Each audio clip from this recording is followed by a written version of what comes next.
तो हाँ मेरे छोटे भाई बहनों, कैसे हैं आप लोग। आशा करते हैं बच्चे स्वस्थ होंगे, मस्त होंगे और अपने बोर्ड 2026 की परीक्षा में व्यस्त होंगे।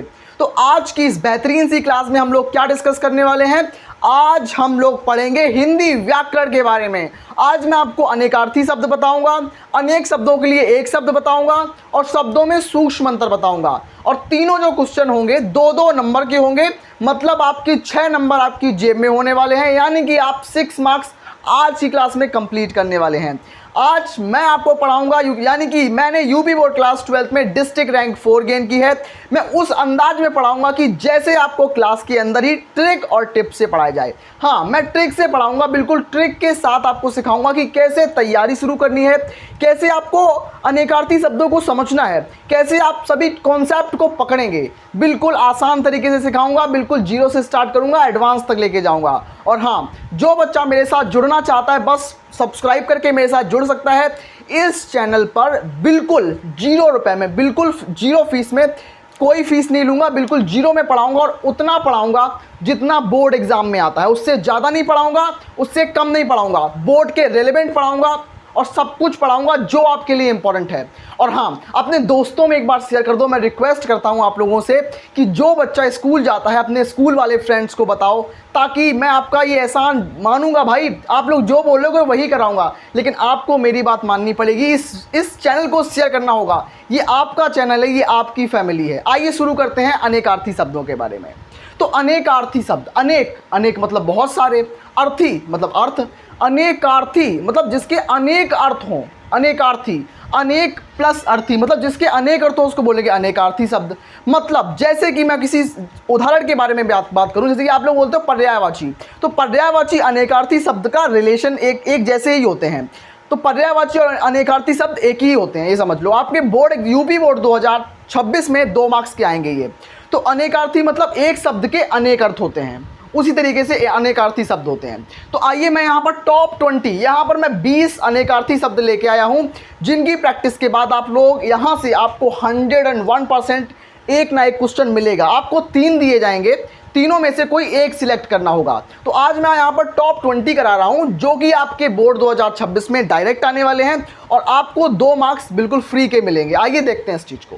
क्या है सबसे पहला, हमारा सबसे पहला नंबर जो हमारा अनेकार्थी शब्द है वो है अंबर।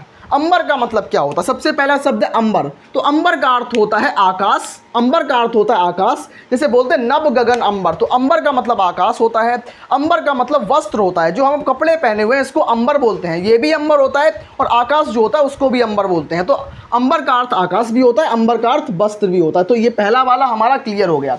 इसमें हम एक जैसी चीज़ें नहीं लिखेंगे, इसमें अलग अलग, मतलब एक शब्द के अनेक अर्थ हो, अनेक अर्थ। पर्यायवाची इससे अलग होता है, थोड़ा पर्यायवाची से थोड़ा अलग होता है। अनेकार्थी में थोड़ा अर्थ बदल जाता है। जैसे एक का अर्थ आकाश है तो एक का अर्थ कपड़ा है, लेकिन शब्द एक ही है।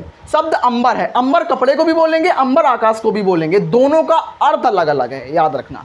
उसके बाद अक्षत। अक्षत का मतलब क्या होता है? अक्षत का मतलब होता है संपूर्ण।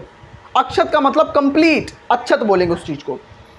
उसके बाद अखंड। अक्षत का मतलब होता है संपूर्ण, अक्षत का मतलब होता है अखंड और अक्षत का मतलब होता है चावल का दाना। अक्षत का मतलब होता है चावल का दाना, अक्षत का मतलब होता है संपूर्ण, अखंड। याद रखना इस चीज़ को। ये तीसरा वाला क्या है हमारे पास? अर्क। अर्क का मतलब क्या होता है? अर्क का मतलब होता है सूर्य। अर्क का मतलब होता है सूर्य। अर्क का मतलब होता है अग्नि। तो अग्नि और सूर्य दोनों इसके पर्यायवाची या अनेकार्थी शब्द हो जाएंगे, ठीक है। उसके बाद अली। हमारे पास चौथा नंबर जो हमारा शब्द है वो है अली। अली का मतलब क्या होता है? अली का मतलब होता है भौरा, या अली का मतलब होता है कौआ। अली का मतलब क्या होता है? अली का मतलब होता है भौरा, जो फूल के ऊपर घूमता है उसको बोलते हैं भौरा। उसके अलावा अली का अर्थ होता है कौआ, तो भौरा और कौआ, ठीक है। उसके बाद कंचन। कंचन जो हमारे पास शब्द होता है, कंचन का मतलब होता है सोना। कंचन का मतलब होता है सोना, गोल्ड, जिसको हम गोल्ड के नाम से जानते हैं था। उसके बाद धतूरा। तो कंचन का अर्थ होता है सोना और धतूरा। सबसे पहले आप कंचन, ये बोर्ड 2026 में बहुत इंपॉर्टेंट है, ये क्वेश्चन कंचन वाला आ सकता है, ठीक है। तो कंचन का अर्थ सोना होता है और कंचन का अर्थ धतूरा होता है। शब्द एक है लेकिन अर्थ भिन्न भिन्न है, इसके अर्थ 2 हैं, ठीक है। अब बात करते हैं कर के बारे में। कर का मतलब क्या होता है? कर का मतलब होता है हाथ। कर का मतलब हाथ, जो मैं लिख रहा हूँ, जिस चीज़ से मैं लिख रहा हूँ इससे, तो ये मेरा हाथ है, हाथ को बोलेंगे कर। और कर का मतलब होता है किरण। तो कर का मतलब किरण भी होता है, कर का मतलब हाथ भी होता है, ठीक है। उसके बाद कर्ण। कर्ण का मतलब क्या होता है? कर्ण का मतलब होता है कान, जिससे हम सुनते हैं, जो हमारे सुनने का जो अंग होता है, जो हमारा जो ऑडिबल ऑर्गन होता है, जिसको कान बोलते हैं, कान। तो कर्ण का मतलब कान होता है और कर्ण का मतलब होता है त्रिभुज की भुजा, लंब आधार कर्ण जिसको आप जानते हैं वो भी कर्ण होता है। तो ठीक है, कर्ण कर्ण तो कर्ण का मतलब होता है कान और कर्ण का मतलब होता है त्रिभुज की भुजा। उसके बाद काल, काल काल का मतलब क्या होता है? काल का मतलब होता है समय और काल का मतलब होता है मृत्यु। जैसे कि कालराज, कालराज हम यमराज को बोलते हैं, तो यमराज मृत्यु करते हैं, तो काल का मतलब मृत्यु हो जाएगा और काल का मतलब समय। तो समय और मृत्यु दोनों काल के अर्थ हो जाएंगे, याद रखना। काल का मतलब मृत्यु, काल का मतलब समय। उसके बाद 9 नंबर हमारा शब्द है अमृत। अमृत का मतलब क्या होता है? अमृत, अमृत का मतलब होता है जल। जल मतलब बिना जल के हम लोग जीवित नहीं रह सकते हैं, और जो हमारे जीवन के लिए आवश्यक होता है वो एक तरीके का अमृत होता है। तो अमृत, जल का अर्थ होता है अमृत और जल का अर्थ होता है सूर्य। तो सूर्य भी हमारे लिए उतना असेंशियल है, उतना ही अनिवार्य है जितना हमारे लिए जल, उतना ही हमारे लिए जल। क्योंकि अगर हम देखें तो हमारे जो हमारे पृथ्वी पे पेड़ पौधे मिल रहे हैं वो सूर्य के प्रकाश से ही खाना बना रहे हैं, जिसको प्रकाश संश्लेषण या फोटोसिंथेसिस बोलते हैं। और जल भी उतना जरूरी है, क्योंकि प्रकाश संश्लेषण में सूर्य का प्रकाश और जल दोनों जरूरी होता है, जिससे हमारे आसपास पेड़ पौधे हैं। अगर पेड़ पौधे हैं तो ऑक्सीजन है, ऑक्सीजन है तो हम हैं। इस चीज़ से समझो आप लोग, ठीक है। तो जल और सूर्य दोनों जरूरी हैं हमारे लिए। उसके बाद 10वां नंबर शब्द हमारे पास तीर। तीर का मतलब होता है बाण। बाण पे जो हम तीर लगाते हैं ना, उसको तीर बोलते हैं। उसके बाद अगर आप गांव से हो तो आप समझ पाओगे, तीर का मतलब होता है पास। तो मेरे तीर आओ, तो इसका मतलब तो मेरे पास आओ, इसका मतलब गांव के लोग जो रिलेट कर पाएंगे इस चीज़ को। तो तीर का मतलब होता है पास आना, और तीर का मतलब होता है निशाना। तीर का मतलब होता है जो हमारा बाण होता है उसको भी तीर बोलते हैं। तीर का अर्थ पास भी होता है, तीर का अर्थ निशाना भी होता है। तो ये तीनों अर्थ होते हैं तीर शब्द के। आप लोग इनसे अगर तैयारी करोगे तो आपको बोर्ड में 100% क्वेश्चन मिलेगा। कितने परसेंट गारंटी है? 100% से भी ज़्यादा अगर गारंटी दे सकता हूँ तो वो भी गारंटी है। आइए बात करते हैं 11 नंबर क्वेश्चन की तरफ। 11 नंबर शब्द हमारा हमसे क्या बोल रहा है? छंद। तो छंद आपने पढ़ा होगा रस, छंद, अलंकार के बारे में। तो छंद का मतलब क्या होता है? छंद का मतलब होता है एक तरीके का काव्य, एक तरीके की कविता। तो छंद का मतलब होता है काव्य, या छंद का मतलब होता है बहाना, या छंद का मतलब होता है छल। छल भी होता है इसका अर्थ, ठीक है। छंद का मतलब होता है काव्य या एक तरीके की कविता। छंद एक तरीके की कविता होती है, इसका अर्थ बहाना भी होता है। और छंद का अर्थ भी ये भी होता है कि छल। छंद का अर्थ छल भी होता है, कपट जिसको बोलते हैं, ठीक है। उसके बाद विधि। विधि का मतलब क्या होता है? मेथड, जो हम लोग बोलते हैं विधि। उसको किस तरीके से हम उसके अनेक शब्द लिखेंगे? विधि मतलब ब्रह्मा। तो विधि का अर्थ होता है ब्रह्मा, या विधि का अर्थ होता है कानून। तो विधि का अर्थ होता है ब्रह्मा, ब्रह्मा या विधि का अर्थ होता है कानून। तो ब्रह्मा और कानून, विधि के 2 अर्थ हो जाएंगे। उसके बाद जल। जल मतलब पानी, जो हम पीते हैं, वाटर। तो जल का अर्थ क्या हो जाएगा? जल का अर्थ एक हो जाएगा पानी जो हम पीते हैं, और जल का अर्थ हो जाएगा नक्षत्र। जो हमारे नखत और नक्षत्र होते हैं उनका अर्थ भी जल का अर्थ नखत और नक्षत्र भी होता है। उसके बाद खग। खग का मतलब क्या होता है? खग का मतलब पक्षी, या खग का मतलब होता है वायु। खग का मतलब होता है वायु और खग का मतलब होता है पक्षी। मैं आपको दोबारा से बता दूं कि अनेकार्थी शब्द आपके एग्जाम में आते हैं, ना कि पर्यायवाची। पर्यायवाची शब्द अलग होते हैं, अनेकार्थी शब्द कुछ अलग होते हैं। इनमें एक शब्द के 2 अलग अलग अर्थ होते हैं, लेकिन पर्यायवाची में एक शब्द के 2 समान अर्थ होते हैं। इस चीज़ को याद रखना। खग का मतलब क्या होता है? खग का मतलब होता है वायु और खग का मतलब होता है पक्षी। ये दोनों इंपॉर्टेंट है आपके लिए, ठीक है। या फिर वायु करके आ गए तो आप ये दोनों लिख देना, अगर पक्षी करके आए तो आप ये दोनों लिख देना। ये आपको इस तरीके से ये ट्रिक आपको यूज़ करनी पड़ेगी। नाग। नाग का मतलब होता है सर्प, स्नेक, और सर्प के बाद नाग का अर्थ होता है शीशा, मिरर। जिसको हम मिरर देखते हैं ना, वो मिरर हमारा नाग का अर्थ मिरर भी होता है, नाग का अर्थ स्नेक भी होता है, ठीक है। उसके बाद पवन। पवन का मतलब हवा। पवन का मतलब हवा, अनिल का मतलब हवा, वायु का मतलब हवा, समीर का मतलब हवा। तो लेकिन हमें यहाँ पर पर्यायवाची शब्द नहीं लिखना, हमें यहाँ पर अनेकार्थी शब्द लिखना है। मतलब पवन का और अर्थ क्या होंगे? तो पवन का अर्थ होगा हवा हो जाएगा, पवन का अर्थ हो जाएगा विष्णु। तो ये 2 अर्थ हो जाएंगे, ठीक है। प्रकाश। प्रकाश का मतलब क्या होता है? प्रकाश। प्रकाश मतलब लाइट। तो लाइट का अर्थ क्या होता है? धूप। प्रकाश का अर्थ क्या होता है? धूप। तो ये क्या हो जाएगा? प्रकाश का अर्थ हो जाएगा धूप, और प्रकाश का अर्थ होता है प्रसिद्धि। प्रकाश का अर्थ होता है प्रसिद्धि। मैं आपको दोबारा से बता दूं, ये पर्यायवाची शब्द नहीं है, इसके अनेक जैसे प्रकाश का मतलब लाइट। अब लाइट से प्रसिद्धि का क्या कनेक्शन है? देखो, जब आप कुछ बड़ा करते हो तो आपके नाम में आपका नाम रोशन होता है, इन द सेंस आपको प्रकाशित होता है। तो आप प्रसिद्ध होंगे तो आप प्रकाश आप पे डलेगा, तो प्रकाश को हम प्रसिद्धि भी बोल सकते हैं, ठीक है। तो प्रकाश का अर्थ प्रसिद्धि भी होता है। उसके बाद मधु। मधु का मतलब क्या होता है? मधु का मतलब बहुत मीठा, स्वीट, और मधु का अर्थ क्या होता है, शहद। तो मीठा और शहद दोनों इसके अर्थ होते हैं। तो मधु का अर्थ मीठा भी होता है, मधु का अर्थ शहद भी होता है। उसके बाद मित्र, 19 नंबर हमारा शब्द जो है वो है मित्र। तो मित्र का अर्थ क्या होता है, मित्र का मतलब दोस्त, सखा, यार, इस तरीके से। लेकिन हमें यहाँ पर अनेक शब्द लिखने हैं, एक शब्द के अर्थ नहीं लिखने, पर्यायवाची नहीं लिखना, हमें उसके अनेक अनेक अर्थ लिखने हैं। तो मित्र का एक अर्थ होता है दोस्त, और मित्र का एक अर्थ होता है सूर्य। सूर्य, मित्र का एक अर्थ होता है दोस्त और दूसरा अर्थ होता है सूर्य। हमें केवल 2 लिखने हैं, इसलिए मैं यहाँ पर 2 ही करा रहा हूँ। हमें एक्स्ट्रा बर्डन नहीं रखना है, उतना जितना हमें कंसाइज वे में हम पढ़ सकते हैं हिंदी ग्रामर को, उतना हमें पढ़ना है, ठीक है। उसके बाद हम बात करते हैं मेघ। मेघ का मतलब क्या होता है, मेघ घन वारिद। तो मेघ का मतलब होता है बादल, मेघ का मतलब होता है बादल। मेघ का मतलब होता है मोथा। मोथा एक तरीके की खरपतवार होती है, आप उसको समझ जाओ। आशा करते हैं आपको ये 20 जो हमारे अनेकार्थी शब्द हैं वो आपको समझ में आए होंगे। आइए चलते हैं, इनको दोबारा से हम इनका रैपिड रिवीजन करते हैं, एक बार दोबारा से इनको रिवाइज करते हैं। सबसे पहले अंबर। अंबर का अर्थ क्या होता है, अंबर का अर्थ होता है आकाश और वस्त्र। उसके बाद अक्षत। अक्षत का अर्थ होता है संपूर्ण और अखंड। अर्क का अर्थ होता है अग्नि और सूर्य। अली का अर्थ होता है भौरा और कौआ। कंचन का अर्थ होता है सोना और धतूरा। कर का अर्थ होता है किरण और हाथ। कर्ण का अर्थ होता है कान और त्रिभुज की भुजा। उसके बाद काल का अर्थ होता है मृत्यु और समय। अमृत का अर्थ होता है जल और सूर्य। तीर का अर्थ होता है पास और निशाना। छंद का अर्थ होता है काव्य और ब्राह्मण। विधि का अर्थ होता है ब्रह्मा और कानून। जल का अर्थ होता है पानी और नक्षत्र। खग का अर्थ होता है वायु और पक्षी। नाग का अर्थ होता है पर सर्प और सीसा। पवन का अर्थ होता है हवा और विष्णु। प्रकाश का अर्थ होता है धूप और प्रसिद्धि। मधु का अर्थ होता है मीठा और शहद। मित्र का अर्थ होता है दोस्त और सूर्य। मेघ का अर्थ होता है बादल और मोथा। आपको समझ में आए होंगे, आशा करते हैं। मैंने आपको आज 20 अनेकार्थी शब्दों के बारे में बताया, आशा करते हैं आपको समझ में आया होगा। अब बात करते हैं अपने आगे वाले टॉपिक्स की तरफ।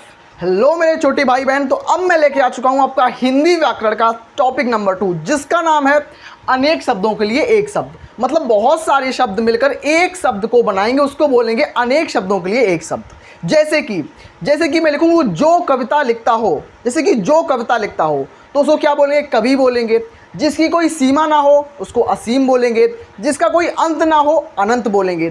तो मतलब मैंने बहुत सारे शब्दों को मिलाकर एक सिंगल शब्द, मतलब बहुत सारे शब्दों को मिलाकर एक सिंगल शब्द में उसको डिफाइन किया, उसको परिभाषित किया, उसको बोलेंगे अनेक शब्दों के लिए एक शब्द। तो आइए मैं आपके क्लास 12 बोर्ड एग्जाम्स के रिगार्डिंग बात करूं तो ये 2 नंबर का टॉपिक है, और ये 2 नंबर के लिए आता है, और आपके 2 नंबर आपकी मुट्ठी में करने के लिए मैं यहाँ पर तैयार हूँ। अब मैं आपको यहाँ पर ऑलमोस्ट सारे बताऊंगा, जो भी मोस्ट इंपॉर्टेंट है वही डिस्कस करूंगा। उसके अलावा जो भी वाहियात के हैं उनको डिस्कस नहीं किया जाएगा। जो मोस्ट इंपॉर्टेंट है, जो 2026 के बोर्ड में आ सकते हैं, वही आज की क्लास में मैं डिस्कस करूंगा। आइए शुरू करते हैं। सबसे पहला हमारा वाक्य होगा वो होगा जिसके समान कोई दूसरा ना हो। मतलब जिसके समान कोई दूसरा ना हो, उसको एक शब्द में हम लोग क्या बोलेंगे, उसको बोलेंगे अद्वितीय। मतलब जिसके समान कोई दूसरा ना हो उसको बोलेंगे अद्वितीय। मतलब दूसरा कोई ना हो उसके जैसा, अद्वितीय बोलेंगे, उस चीज़ को अद्वितीय बोलेंगे, ठीक है। दूसरा नंबर हमारा वाक्य होगा नारी जिसका पति ना हो। ऐसी नारी जिसका पति ना हो या उसकी पति का देहांत हो गया हो, उसको क्या बोलेंगे एक शब्द में, उस स्त्री को बोलेंगे विधवा। विधवा इन द सेंस विडो, उस स्त्री को बोला जाता है विधवा, ठीक है। हमारा तीसरा नंबर जो वाक्य होगा हमारा, वो क्या हमसे बोल रहा है कि जिसका कोई अंत ना हो। मतलब ऐसी कोई चीज़ जिसका कोई अंत ना हो, उसको क्या बोलेंगे, उसको बोलेंगे अनंत। जिसका कोई अंत ना हो उसको क्या बोलेंगे, उसको बोलेंगे अनंत। जिसका अंत ना हो उसको बोलेंगे अनंत, यानी कि इन्फिनिट। इन्फिनिट बोलेंगे उस चीज़ को, ठीक है। जो जाना ना जा सके, जिसको हम जान ना सकें, उसको क्या बोलेंगे, उसको बोलेंगे अज्ञेय, ठीक है। अज्ञेय बोलेंगे उस चीज़ को, उसको क्या बोलेंगे, अज्ञेय बोलेंगे। जिसको जाना ना जा सके उसको बोलेंगे अज्ञेय, ठीक है। उसके बाद पृथ्वी और आकाश के बीच का स्थान। मतलब पृथ्वी है और आकाश के बीच का स्थान, उसको क्या बोलेंगे, उसको बोलेंगे अंतरिक्ष, यानी कि स्पेस, अंतरिक्ष बोलेंगे। अंतरिक्ष, ठीक है। पृथ्वी और आकाश के बीच का स्थान अंतरिक्ष कहलाता है, यानी कि स्पेस कहलाता है। स्पेस यानी कि स्पेस, जो हम एस्ट्रोनॉट्स जाते हैं ना, अंतरिक्ष यात्री होते हैं ना, वो बताना है आपको, स्पेस होता है। पृथ्वी और आकाश के बीच का स्थान अंतरिक्ष कहलाता है, ठीक है। जिसकी कोई उपमा ना हो, मतलब जिसकी कोई उपमा ना हो उसको क्या बोलेंगे, अनुपम बोलेंगे उस चीज़ को, ठीक है। अनुपम बोलेंगे, अनुपम। जिसकी कोई उपमा ना हो, अनुपम। और ये जो मैं करा रहा हूँ ना, वो सारे मोस्ट इंपॉर्टेंट हैं, वो कहीं ना कहीं आपके बोर्ड में आएंगे, ये विश्वास कर लो। और ये क्वेश्चंस यहीं से आएंगे, डायरेक्ट क्वेश्चन आएगा आपके बोर्ड एग्जाम में। और अगर आप यहाँ से भी नहीं कर पाओगे तो कहीं से भी नहीं कर पाओगे। ये सबसे मोस्ट इंपॉर्टेंट है, मैं 100% गारंटी लेता हूँ। 100% बोर्ड के रिगार्डिंग क्वेश्चन आएगा, यहाँ से क्वेश्चन 100% बनेगा। इस चीज़ को लिख के ले लो भाई। उसके बाद हमारा 7वां नंबर वाक्य होगा, जिसका कोई शत्रु ना हो। ऐसा व्यक्ति जिसका कोई शत्रु ना हो, उसको क्या बोलेंगे? मतलब जो शत्रु से आज़ाद हो, मतलब जिसका कोई शत्रु ना हो, आज़ाद शत्रु। आज़ाद शत्रु किसकी रचना है? आप लोग मुझे कमेंट सेक्शन में बताओगे किस लेखक की रचना है आज़ाद शत्रु, ठीक है। तो जिसका कोई शत्रु ना हो उसको क्या बोलेंगे? आज़ाद शत्रु। आज़ाद शत्रु, आज़ाद शत्रु, आज़ाद शत्रु, आज़ाद शत्रु। आज़ाद शत्रु किसकी रचना है? आज़ाद शत्रु एक नाटक विधा की रचना है, नाटक। और किसकी रचना है? नाटक है। आज़ाद शत्रु एक नाटक है। किसका नाटक है मुझे बताओगे आप लोग। और ये आज़ाद शत्रु जो है वो एक नाटक विधा की रचना होती है, एक नाटक भी होता है। अब किसका नाटक है आप लोग मुझे कमेंट में बताओगे। मैं जानना चाहता हूँ कि आप लोगों की तैयारी किस हद तक की चल रही है, ठीक है। उसके बाद जिसकी गणना ना की जा सके, मतलब जिसको गिन ना सके, जिसको काउंट ना कर सकें, उसको क्या बोलेंगे? अगणनीय। उसको क्या बोलेंगे? अगणनीय, ठीक है। जिसकी गणना ना की जा सके उसको बोलेंगे अगणनीय। अगणनीय, अगणनीय, ठीक है। मतलब नॉन अनकाउंटेबल बोलेंगे उस चीज़ को, जिसकी काउंट ना किया जा सके, जिसको गणना ना की जा सके, अगणनीय होता है वो, ठीक है। जिसकी तुलना ना की जा सके, मतलब एक व्यक्ति ये है, एक व्यक्ति ये है, इसको पूरा केमिस्ट्री आता है, इसको पूरा फिजिक्स आता है, लेकिन दोनों के बीच में कोई तुलना नहीं की जा सकती है, अतुलनीय बोलेंगे उस चीज़ को, अतुलनीय। जैसे कि जो नॉलेज होती है, जो ज्ञान होता है, ज्ञान को ना तो तौल सकते हैं, ना तो बांट सकते हैं, ना तो बेच सकते हैं, ना तौल सकते हैं, ना बेच सकते हैं। मतलब ज्ञान जो होता है वो अतुलनीय होता है, याद रखना। तो ज्ञान जो होता है अतुलनीय होता है, जिसकी तुलना ना की जा सके, अतुलनीय, उस चीज़ को अतुलनीय बोलेंगे। अतुलनीय, अतुलनीय मतलब जिसकी तुलना ना की जा सके, अतुलनीय, ठीक है। उसके अलावा जिसे काटा ना जा सके, मतलब ऐसी चीज़ जिसको काट ना सकें, चाकू से, किसी भी चीज़ से जिसको हम काट ना सके उसको बोलेंगे अकाट्य। क्या बोलेंगे? उसको अकाट्य। उसको जिसको काटा ना जा सके उसको क्या बोलेंगे? अकाट्य बोलेंगे, उसको अकाट्य बोलेंगे, ठीक है, अकाट्य बोलेंगे। उसके बाद हमारा 11वां नंबर जो हमारा वाक्य है वो क्या बोल रहा है? अंडे से जन्म लेने वाला। जैसे कि चिड़िया है, पक्षी है, वो अंडे से जन्म लेते हैं, तो अंडे से जन्म लेने वाला क्या कहलाता है? अंडे से जन्म लेने वाला अंडज कहलाता है, ठीक है, अंडज। अंडे से जन्म लेने वाला क्या कहलाता है? अंडज कहलाता है, अंडज, ठीक है, अंडज कहलाता है। उसके बाद जो फूल ना खिला हो, मतलब ऐसा फूल खिलने से पहले वो कलिका अवस्था में होता है। एक बर्ड, कलिका मतलब बर्ड, तो कलिका अवस्था में होता है। तो जो फूल खिला ना हो उसको क्या बोलेंगे? कली बोलेंगे, ठीक है। जो फूल खिला ना हो उसको क्या बोलेंगे? कली बोलेंगे, कली बोलेंगे, ठीक है। उसके बाद जिसके आने की कोई तिथि निर्धारित ना हो, जिसके आने की कोई तिथि ना हो उसको क्या बोलेंगे? अतिथि बोलेंगे, अतिथि, ठीक है, अतिथि बोलेंगे, अतिथि, अतिथि, अतिथि।